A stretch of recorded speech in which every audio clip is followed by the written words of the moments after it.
It is said, "The warrior's is the twofold path of pen and sword," and he must have a taste for both ways. Even if a man has no natural ability, he can be a warrior by sticking assiduously to both divisions of the way. Hey guys, today I'm going to be talking about Miyamoto Musashi's concept of the twofold path of pen and sword. Now, obviously, the name of my channel is The Warrior Philosopher, and I think that this little excerpt from his greatest work and pretty much his only work, really, the Book of Five Rings, really encapsulates this idea of the warrior philosopher. It's the individual who's on the way which follows two paths, the way of the pen and sword. And when you think of the way of the pen, you think about the pursuit of knowledge and the development of wisdom, which essentially, in my mind, is the pursuit of philosophy, seeking to be a philosopher. And obviously, when we think about the way of the sword in this day and age, the way of the sword is a little different. You might be polishing your martial prowess through firearms training and martial arts, but the way of the sword is essentially the way of the warrior. It's the way of learning to use your physical attributes to defeat other men in combat. And you might be asking, well, why should I focus on the way of the pen? Surely, if I want to be a good warrior, I should focus all of my time into the way of the sword, developing my mind, well, developing my body, developing my body for martial prowess, and not really spending as much time developing the more academic pursuits, developing the mind, right? On the surface, it's like, okay, well, I might as well just put all my time and effort in developing my physical attributes in relation to war. And this video is just going to be describing the reason why you really need both. Because on the other hand, in this day and age, you might also have people saying, well, why don't I just focus on the mind? Why don't I just focus on academic pursuits? We're not at war right now. We're living in a safe country. Why should I focus on being a warrior? And it really takes me back to the old Chinese proverb, it is better to be a warrior in a garden than a gardener in war, which really, I think, to me, is the big issue of this day, is that so many people have grown used to comfort and have grown used to peace that we have not recognized that our peace was fought through blood, sweat, and sacrifice. It was fought through winning wars. We wouldn't have the country that we do today if it wasn't for people who laid down their lives in battle, in wars, to give us this amount of prosperity, tranquility, and peace that we have today. Both ways, the way of the pen and the sword, are integral if we want to live a good life. Now, there's a few things I want to bring up from Musashi, and one of those that I think is incredibly telling is perception is strong and sight weak. In strategy, it is important to see distant things as if they were close and to take a distant view of close things.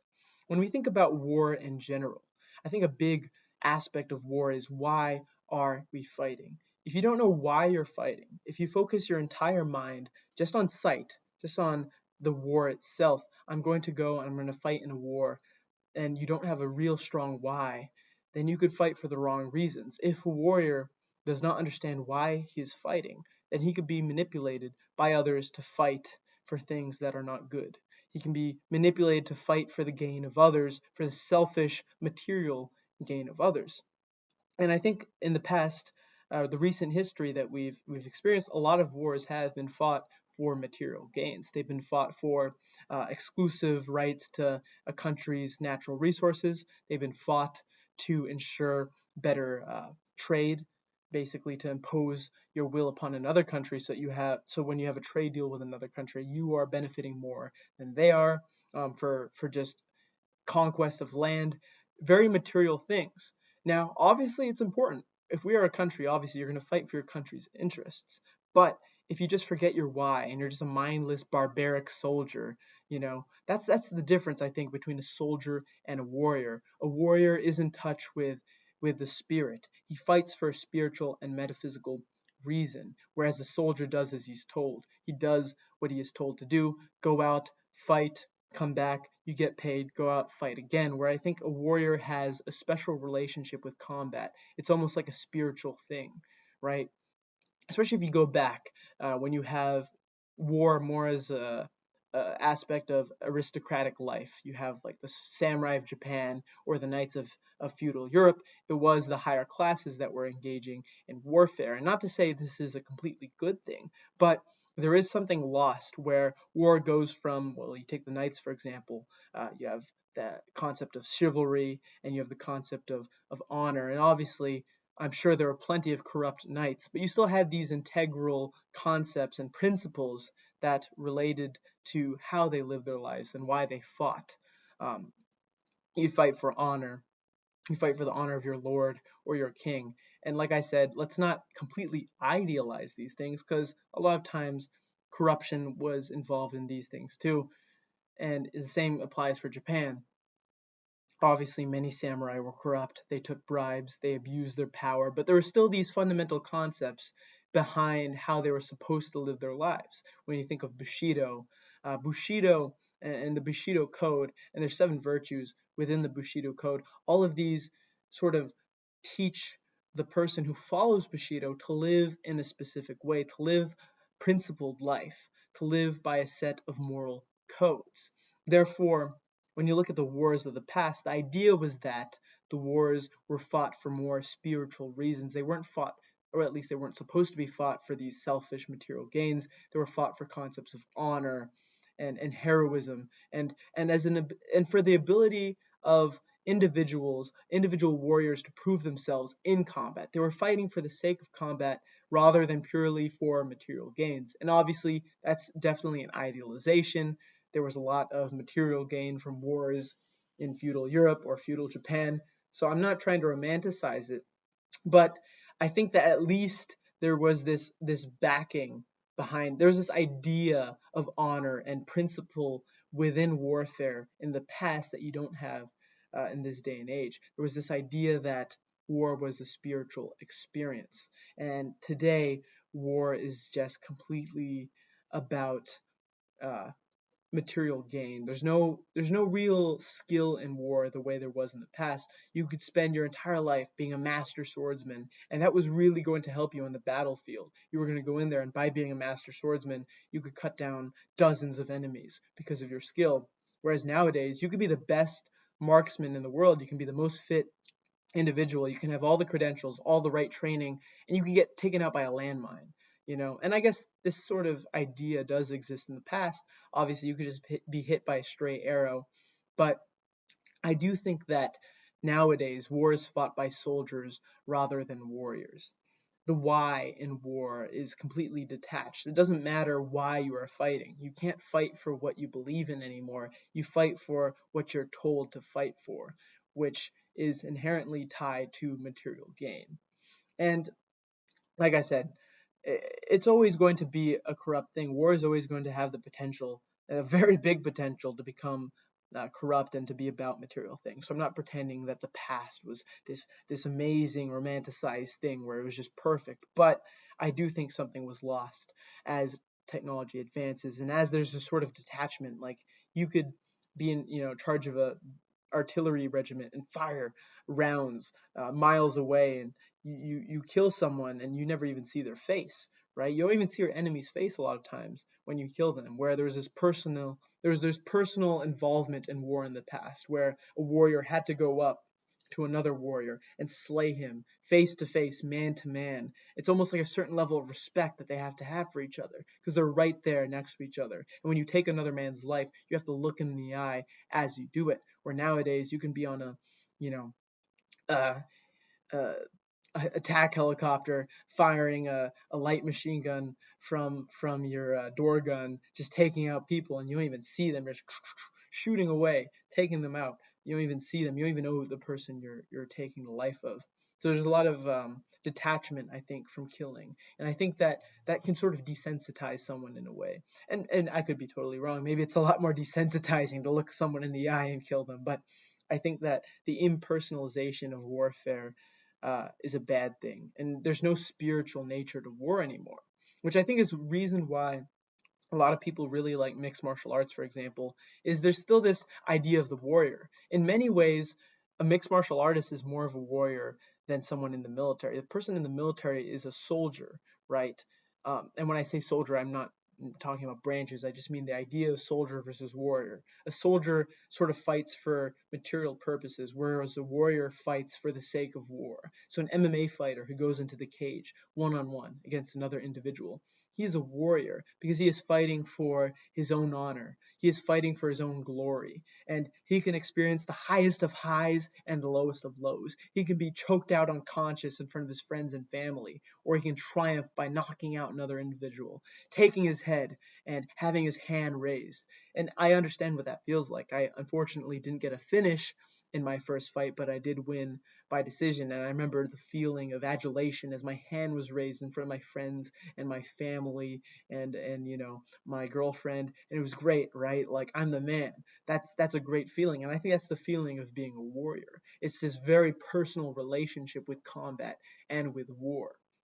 And going back to the why, this is why I think the way of the pen is also very important in regards to warfare. Because when you impersonalize warfare, you take away the personal nature of warfare and you make it something where you're very detached. You're shooting people, you don't even see them, and you take their life. There's a big detachment from that act of killing, and I think it takes away the respect of it too. There's a sort of respect two individuals can have when they face off against each other, even though they're trying to kill each other, or in competition trying to knock each other out or submit each other. There's sort of this respect where you both know each of you is capable of defeating the other person, but you're there anyway. You're there regardless of fear, regardless of the chance that you can lose and be embarrassed in front of everybody you know, but you do it anyway. There's a certain respect between the two combatants, right? And I think that's why the why is important. If you lose your why as to why you fight, even in a war over material things, right? Your why could be protecting your brothers in arms. A brilliant quote from the film Black Hawk Down is one of the main characters, played by, I believe, Eric Dana. He was talking about that when he was back home, and he was asked, "Well, why do you do it? Are you a war junkie?" And he says, I don't tell them, I don't answer their question because they won't understand that it's about the man next to you. So that's his why. His why is to protect the other soldiers with him. It's not about the material reasons why they're fighting the war. It's simply to keep his brothers in arms safe. So even within a material war, without a spiritual influence, without any sort of personalization, without any sort of uh, warrior mindset, without this idea that you're fighting for glory or honor, you can still find a good why to fight, and that's going to make you a lot more morally sound, a lot more uh, mentally sound, and to be able to do your duty properly. And that's why the why is really important. And you can always find a why. Even in the worst circumstances, you can find a strong why. And answering that why is why you need to, I'm saying why a lot, is the reason for studying the way of the pen through knowledge, through the study of philosophy, through the study of psychology, history, academia in general. You learn all these different things which relate to yourself and others. You learn more about yourself, why you believe the things you do, the nature of your existence, the nature of life, the nature of death, and you learn about others as well. You learn that a lot of us are so similar and so different at the same time, that there's so much complexity within the human mind. And there's so many similarities too between yourself and maybe even your enemy. And that's, I think, a very interesting thing. Another quote from Musashi is, "From one thing, know 10,000 things." And I think this goes back to perception, right? You may see one thing, and if you just focus on looking at something and just seeing that one thing, then that's all you're going to learn from it. You're going to learn one thing from seeing one thing. But if you take the context of seeing that thing, okay, well, I'm seeing this piece of information, and this piece of information relates to another thing I learned last week or another thing I learned yesterday. And you start to tie in all the things you know, then one thing can be so much more valuable. And that one individual piece of information turns into lots of different things. And this relates to the way of the pen. This relates to why we fight, because everything's important, everything's connected, everything has relationship to each other. And by knowing 10,000 things from just one thing, you're adding all these different pieces of information with context, and you're making yourself, you're broadening your mental capacity to understand things. And I think that's very important, especially in this day and age. Let's take away war for a second, but just why do we exist? Why do we do what we do? Why do we go and work 9 to 5s? Why do we subscribe to this lifestyle, which is this modern consumer lifestyle. Why? And a lot of times the why can't be answered. Why am I buying the new iPhone, even though it's pretty much the same as the last iPhone? Why am I spending $7 on a Starbucks coffee when I can be making my own coffee at home for a fraction of that price? And I'm not pretending to be innocent to that. I have an iPhone. I go to Starbucks. I went to Starbucks this morning. But you have to recognize these things that you do, which perhaps don't have a legitimate reason. Why do we buy certain things for more money than other things? Well, it's because of that brand. That specific brand has really good marketing, and we sort of, we recognize that and like, oh, well, I've seen that on Instagram or I've seen that on TV. I'm going to buy that, right? If you don't ask yourself why, then you'll never realize all the inconsistencies in your lifestyle, all the time that you waste on social media, or all the time that you waste listening to celebrity gossip. And that sounds kind of like I'm an edgy guy here, I'm speaking in cliches, but it's important to recognize. And so, like, the reason I'm bringing this up is because the why relates to our lifestyles today. It's not just about war, but the warrior looks at his life and says, well, why am I living this way? And then you find all these different things that you could be doing that could be making your life so much better that you're not doing. Or all these things that are making your life worse that you are doing. Like, for example, watching porn. For example, like I said, wasting your time scrolling through Instagram, wasting your time talking about bullshit with friends when you could be having legitimate good conversations. And a little bit of bullshit is good. A little bit of checking your Instagram once in a while is all right. But if you do it too much, you're just living a sort of mindless, numb existence. You're living in this comfortable little bubble of, okay, I get dopamine from looking at my Instagram. I'm comfortable at home. I turn the AC on. It's nice and cold. I'm going to sit back and watch Netflix for 3 hours and eat popcorn and, you're very comfortable and you're relaxed and you have all this nice pleasure. It's comfy, and you get used to these things and it sort of becomes unfulfilling. 3 hours goes by, you've watched your Netflix show, you're like, okay, well, my life is the same as it was 3 hours ago. I just lost 3 hours of my life. I'm 3 hours closer to dying, and that sounds kind of morbid, but I think it's an important thing to consider all the wasted time in our lives. And I waste a lot of time in my life, but I think I've gotten a lot better, especially since starting this channel. Starting this channel for me was really a push to get back to, for example, studying philosophy, studying myself, understanding the right way I should live. And I definitely waste a lot less time than I used to. I don't have Instagram on my phone. I check it once in a while by going on my browser. By not having the app on my phone, I have to actively look at the browser to look through it, and it's mainly relating to channel stuff. But through the study of philosophy, through saying, okay, well, every time I want to take out my phone, I'm just going to pick up a book and start reading instead. The way of the pen, right? So for me, the way of the pen is reading a lot. I try to read as much as possible, and I realize how much interesting things there are out there that we have access to read. So like reading Nietzsche has been really mind-boggling for me, right? Or I had read Musashi before I started this journey, but rereading Book of Five Rings and rereading it multiple times and seeing things I didn't recognize the first time I read it. Rereading The Art of War by Sun Tzu and realizing new things. Getting into new authors I didn't even know about before, like Ernst Jünger, right? There's so many things that we can learn, and there's so little time we really have. You go through the day, you still have to work your 9 to 5. You have to sleep, you have to eat. There's so little time, but there's so much more time if you use it wisely. There's so little time to begin with, but there's no time at all if you spend all that time wasting it on Netflix or Instagram. But you take all that time away and you realize, okay, well, I can read, a certain amount per day. I can exercise a certain amount per day. There's so much we can do that really benefits us. And like I said, exercise, that's the way of the sword, essentially. It's the physical aspect. There's the physical and there's the mental. And we have to be strong physically and mentally. We have to work out. We have to practice war, or at least simulate war. And I think the way we can do that is through sports, through martial arts 100%, and rolling jiu-jitsu. I need to get back into jiu-jitsu because it's been a long time since I've trained. I don't know if you saw my last YouTube short, but I did a little more. I've been training at home a little bit in terms of like striking and stuff, so I'm getting back into it, and I'll give updates on getting back on my martial arts journey. But the way of the pen and sword is very important, and it's important to realize that the way of the warrior is not just the art of fighting. If we go to like Musashi's 9 principles of strategies, the third principle is become acquainted with every art. The fourth is know the ways of all professions.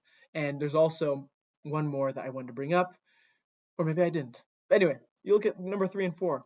We have to become acquainted with all these different arts. It's not just about fighting, it's also about understanding why we fight. So that's like philosophy. Understanding our opponents, our enemies, that's psychology. Understanding yourself, which is also psychology and philosophy. Know the ways of all professions. Musashi talks about the way of strategy and compares it to the way of carpentry.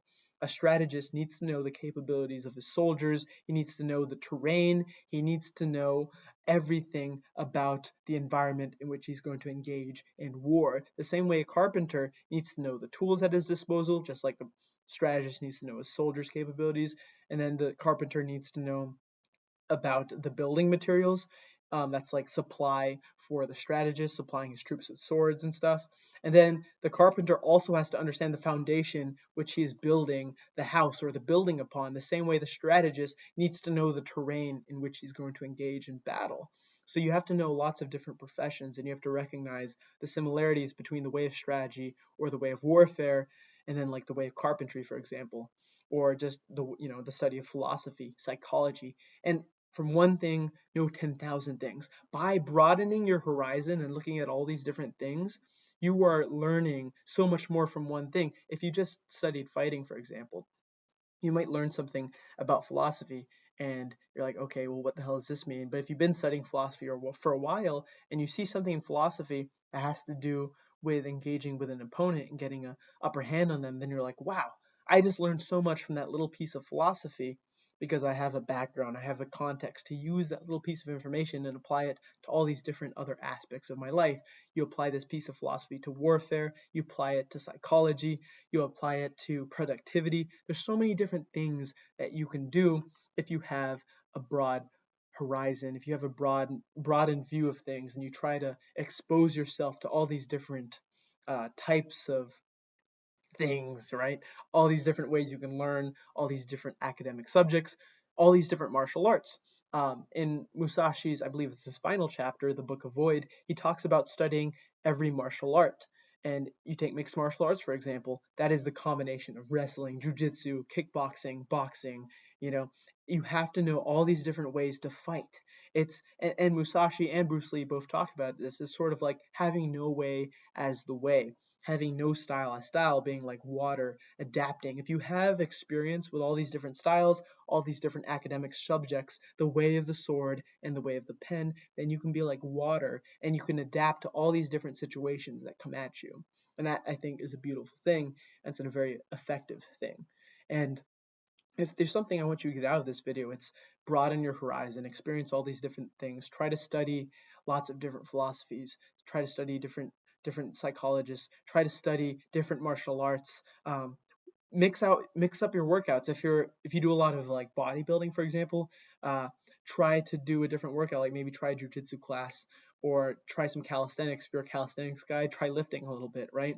If you don't like to run, run. If you don't like to swim, swim. Test yourself, seek discomfort, seek these uncomfortable situations, right? Conor McGregor sort of fell off recently, but he was once a big hero of mine, and part of me still is attached to that idea that Conor can come back. You know, I'm still holding out some hope, but he says sort of become comfortable with the uncomfortable. And I think that's a great quote. We should seek these difficult situations because only through these difficult situations can we learn. And that's what it's all about. It's about learning, seeking perfection, knowing you will never be perfect. And that is a beautiful thing. If we were ever actually perfect, that'd be boring. What would we spend our lives doing, right? It's great that we can never be perfect. It's great that we can never truly master something. It's great that we'll always be a student. Those are all beautiful, great things. And if you ever like think, oh well, I spent so much time doing this, I'm so good at it, what's next? No, you can always learn. You can always get better. And if there's like a plateau of learning, teach someone, right? Make someone else better. Spread your knowledge.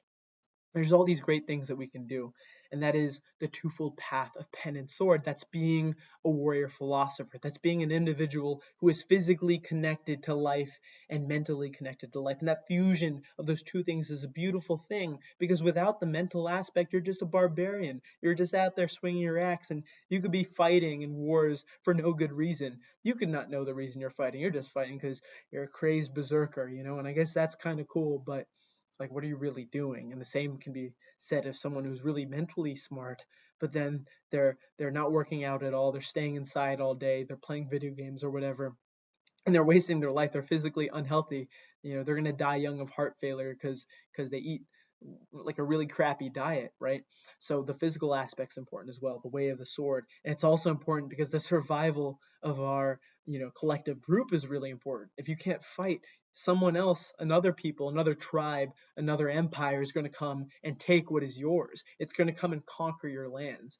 So if too many of us are weak and fat and dumb and lazy or too skinny, not connected to warfare, then, who knows? Maybe China's going to come along and mess with our allies. Then we're gonna have to come back up and reteach ourselves the way of like the warrior, right? We're gonna have to come back to that integral human warlike tenacity, that virility of man, right? That very strong thing inside of us that's still there, and it's still in every single man, but it's kind of lain dormant for many years because the immediate necessity for those masculine warlike traits aren't really necessary. And I say immediate because look what's going to happen. What if we end up fighting in a war in a year or 2 or 3 years or 4 or 5, 6 years, whenever, right? It's better to be a warrior in the garden than a gardener in war. We should always be ready for war, and that is the only way to create peace. The only way peace is held is because of the threat of violence between two entities. Two entities both have the ability to cause harm upon the other entity. Two countries, two tribes can mess up the other one. So even if they win, it's at a great price. That's how peace is created, is if two groups have the capability to wage war. Why do you think the Swiss have been neutral for the past 500 years? Because they have mandatory military service. Because every single one of those Swiss men knows how to fight, knows how to use a firearm. And that's how they're able to maintain peace, because they have the threat of war. The cost of trying to invade Switzerland is higher than the reward. That's why Germany said, you know what? Maybe let's not invade Switzerland, right? And they probably would have um, if they hadn't lost the war. Maybe eventually they would have attacked Switzerland. But come on, the Swiss culture of keeping everyone ready for war kept them safe, and it has kept them safe for many years. And I think that's something that we have to recognize, that even if we are not at war, it is very important to know how to fight in wars, to be martially competent, to be able to wage war on our enemies and make the prospect of battle so horrible for them that they just will avoid it completely. It's like Theodore Roosevelt says, walk softly but carry a big stick. Basically, don't seek conflict, don't seek war, but if someone brings war to you, you annihilate them. You beat them back so hard they never want to come back over that side of the pond again. You will fight for what's yours, and you will fight for your family and for their survival and for your survival, and you will shed blood, sweat, and you will sacrifice in order to ensure the safety of your collective group, your family, your country, your tribe, whatever, right? So let's be warriors in the garden, and you can learn to garden too. Learn to be a warrior, then learn to garden, right? You can do both. The way of the pen and the sword, the way of the warrior and the gardener, the way of the warrior philosopher. So I hope you guys enjoyed this. This was a little bit unedited. Well, it was completely unedited. I didn't write a script for this. I just wanted to speak from the heart. I hope you enjoyed the video. And as always, drop a comment. Let me know what you think. And yeah, this is the Warrior Philosopher, building the foundations of the warrior philosophy. And I'll see you next time.